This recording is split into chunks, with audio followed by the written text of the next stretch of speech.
Verset 6. Donner à l'empire de l'accroissement et une paix sans fin au trône de David et à son royaume. L'affermir et le soutenir par le droit et par la justice, dès maintenant et à toujours. Voilà ce que fera le zèle de l'Éternel des armées.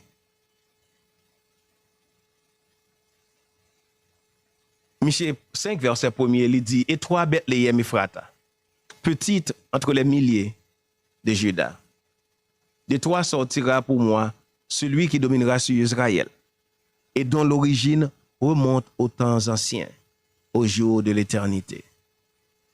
Même là, nous ne pouvons pas dire dupliquer verset, et là, on est capable de voir origine Christ.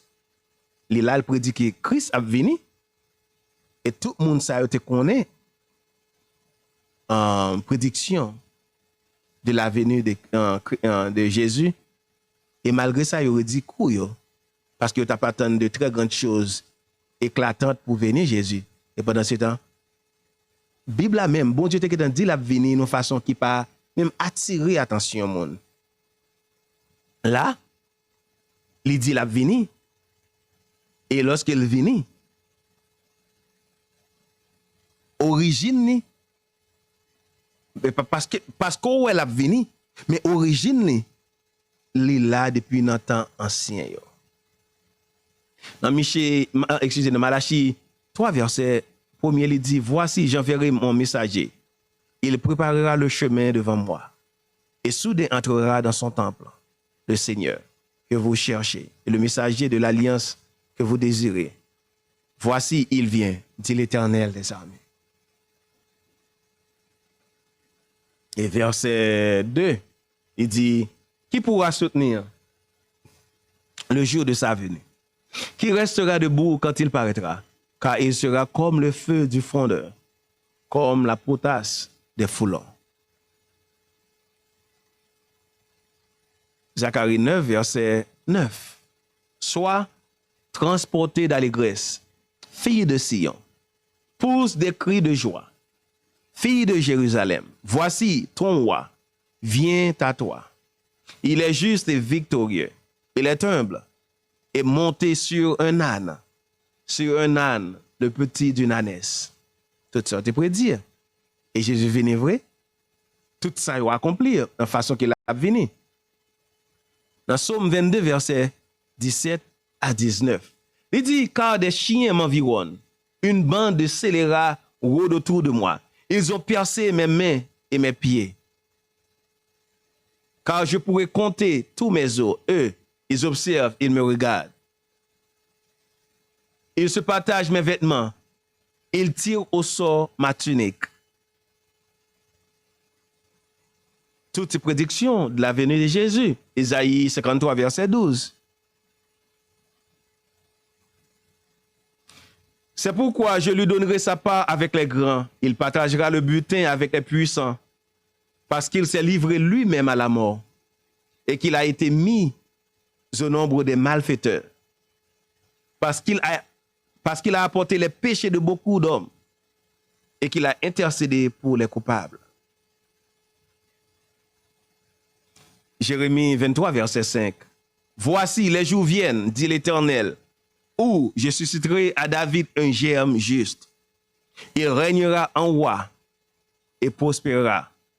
Il pratiquera la justice et l'équité dans le pays. Jérémie 23, verset 6.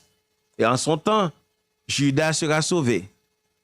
Israël aura la sécurité dans sa demeure.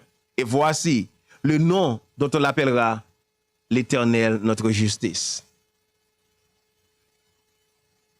Et Jérémie 23, verset 7.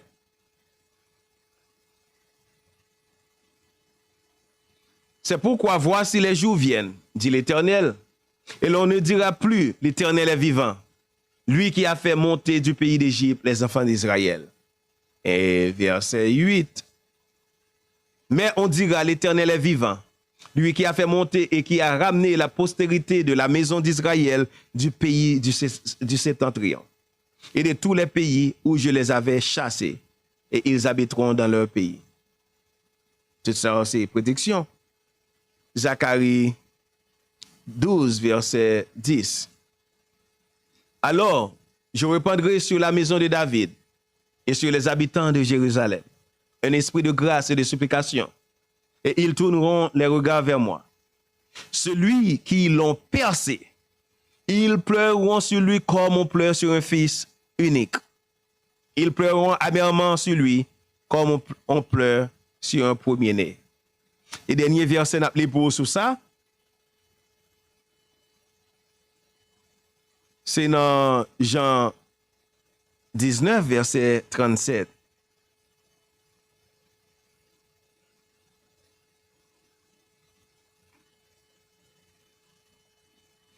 Il dit, et ailleurs, l'Écriture dit encore, ils verront celui qu'ils ont percé. Tout ça, yo, nous li avant, yo, toutes ces prédictions, yo te qui fait sur la venue de Jésus-Christ. Nous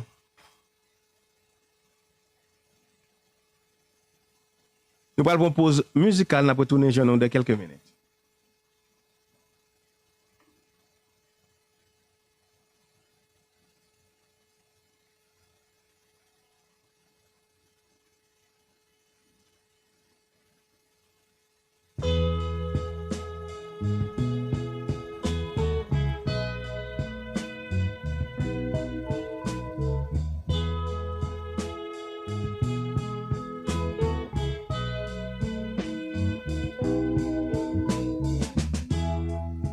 Que tu es grand, mon bon sauveur, que tu es grand.